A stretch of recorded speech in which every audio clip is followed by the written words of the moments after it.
जेबे कथा पड़िबो दानर तो समस्ते मते दानवीर कहिबे।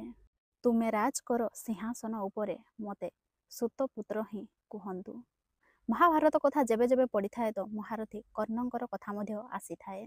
महारथी कर्णंकर जीवन गाथा विषय बहुत कथा आसी थाए। तांकर मृत्यु केमिति होइतिला ता विषय मध्य कहा जाइछि। किंतु तांकर अंतिम संस्कार कोउठी होइतिला आपण कोन जानନ୍ତି ଏହା?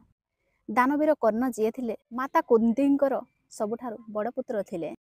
आउ जेतेबेले युद्ध चालुथिला महाभारत रे महारथी अर्जुन आउ महारथी कर्णंक मध्य युद्ध चालुथिला। सेही समय महारथी कर्णंकर रथरु गोटे चक खलिकी धरित्री उपरे पशि जाइथिला। सेही समय कर्ण अर्जुन को कहिले पितामह भीष्मक द्वारा बना जाइथिबा नियम को मने पकाई देले।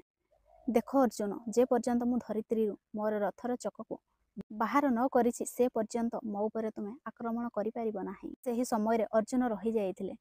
भगवान श्रीकृष्ण अर्जुन को कहिथिले, हे अर्जुन तुमे कौन पाई रहीगल? एठारे नियमर कथा कहा जाउछि। जदि मु अस्त्र शस्त्र चलाइबी ताहले ଏହା नियम विरुद्ध होइजिबो। सेही समय भगवान श्रीकृष्ण मने पकाई देइथिले कि अभिमन्यु एकुटिया युद्ध करुथिला। समस्त कौरव सेना तांकु घेरी जाइथिले। अभिमन्यु एकुटिया थिले आउ एते सारा कौरवंक सेना मानक मध्यरे लढुथिले। सेतेबेले कोन नियम को मने पकाइले नाही कोन पाई? जेतेबेले सभा मध्यरे द्रौपदींकर वस्त्र हरण हला सेतेबेले नियम कोउठी थिला? सेतेबेले कोन नियम उल्लंघन करा जाई नथिला?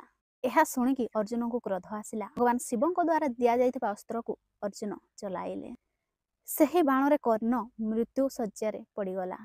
जेतेबेले कर्ण शेष निश्वास गणुथिला सेही समय भगवान श्रीकृष्ण कर्णर परीक्षा नेबा पई भाबिले। गोटे ब्राह्मणर रूप धारण कले। हे कर्ण, मोर झीर विवाह हेबाकू जाउछि, मो पाखरे देबा पाही सुना गहना नाही।